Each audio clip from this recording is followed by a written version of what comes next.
Hey guys, welcome to Calm Facts. Train travel in this city is also not known for its speed. While trains can be inexpensive and scenic, they are also slow and frequently delayed. They travel about 40 kilometers an hour on average.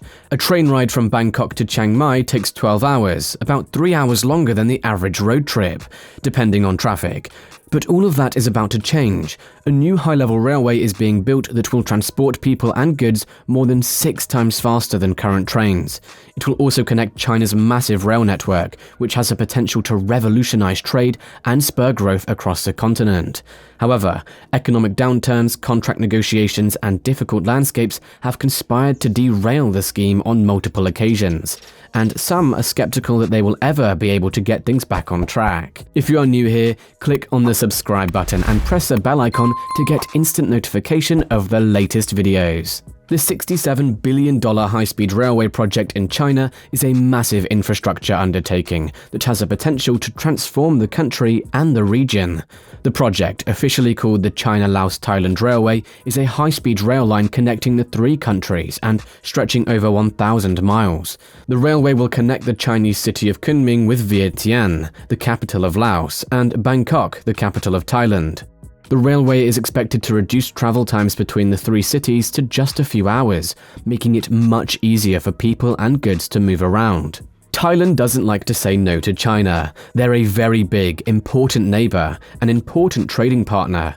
Greg Raymond, a lecturer at Coral Bell School of Asia-Pacific Affairs at Australian National University, said, "There are some analysts who think that Thailand is going to do well economically out of it, but then others say no, Thailand won't. Some analysts say it doesn't matter. The important thing is to keep the relationship with China on a good footing." China is Thailand's largest trading partner and a huge source of tourism for the country.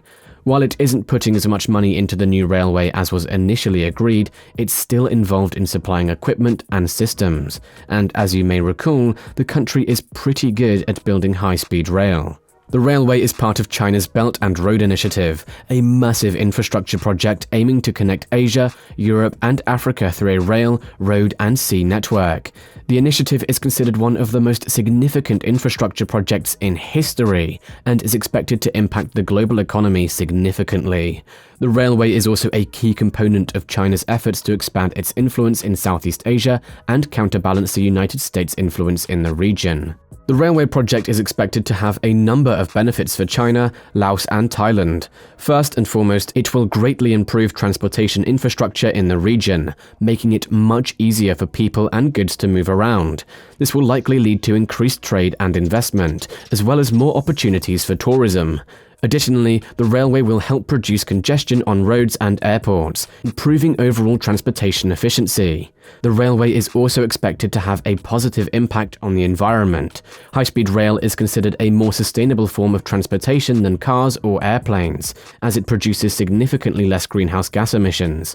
Additionally, the railway will help to reduce the number of cars and trucks on the road, which will also help to reduce air pollution. First, rails must be constructed from Bangkok to Nong Khai. On the first phase of the route, 6 Fuxing Hao CR300 trains with 8 carriages each will run on 3 tracks: ground level, elevated, and underground. It will then connect to Laos's recently built high-speed rail route into China. The $12 billion network segment is projected to be completed in 2028 and might serve as a springboard for even more links throughout Southeast Asia. Extensions could include Chiang Mai, Rayong, and Hua Hin, as well as Malaysia and Cambodia. It appears rational on a map, but needs to be more complex on the ground. Because high-speed rail operates best on a straight, level path, you want to build on a flat site with no trees, water, or residences. However, this is a challenging world. Thailand's scenery is beautiful, but it's a nightmare for engineers. Engineers who join up for this project will face practically every variety of terrain, all interspersed with sensitive ecosystems and existing neighborhoods. There will be tunnels, bridges, viaducts, and plenty of brain-scratching along the way. The proposed section from Bangkok to Chiang Mai demonstrates the difficulty because it crosses a big wetland and lake. Before construction could start, the project needed to pass an environmental assessment. The team has now agreed to test water quality throughout the building and beyond and oversee the egg-laying habits of local birds.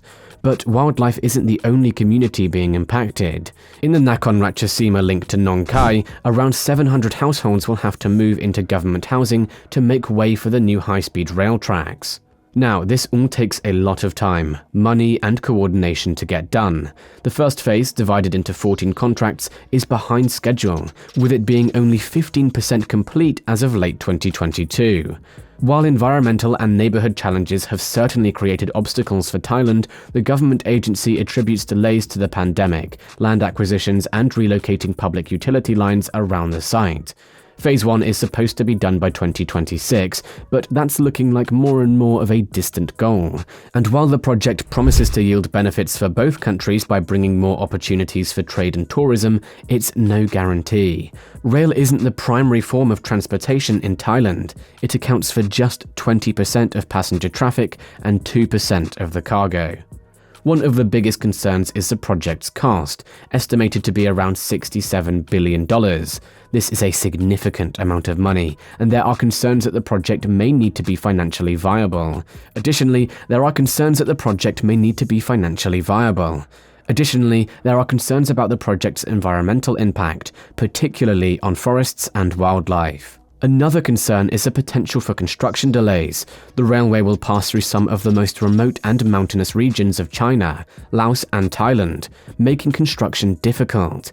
There are also concerns about the region's potential for political and social unrest, which could delay railway construction.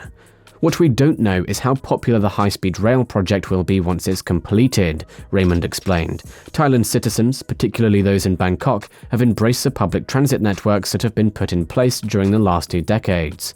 They are working on 2 projects. One is a skyrail system that runs above highways, and the other is an underground subway system, and both of those have only been gradually increased. Will Thais embrace a high-speed rail project and travel by high-speed rail in a major way? Nonetheless, both China and Thailand are betting on high-speed rail's future, and if the 2 countries can get this project off the ground, Bangkok might soon become Southeast Asia's next central transit hub. Despite these challenges, the railway project is a major opportunity for China, Laos, and Thailand. The railway has the potential to transform the region and greatly improve transportation infrastructure, economic growth, and environmental sustainability. The railway is also seen as a critical component of China's efforts to expand its influence in Southeast Asia and counterbalance the United States' influence in the region.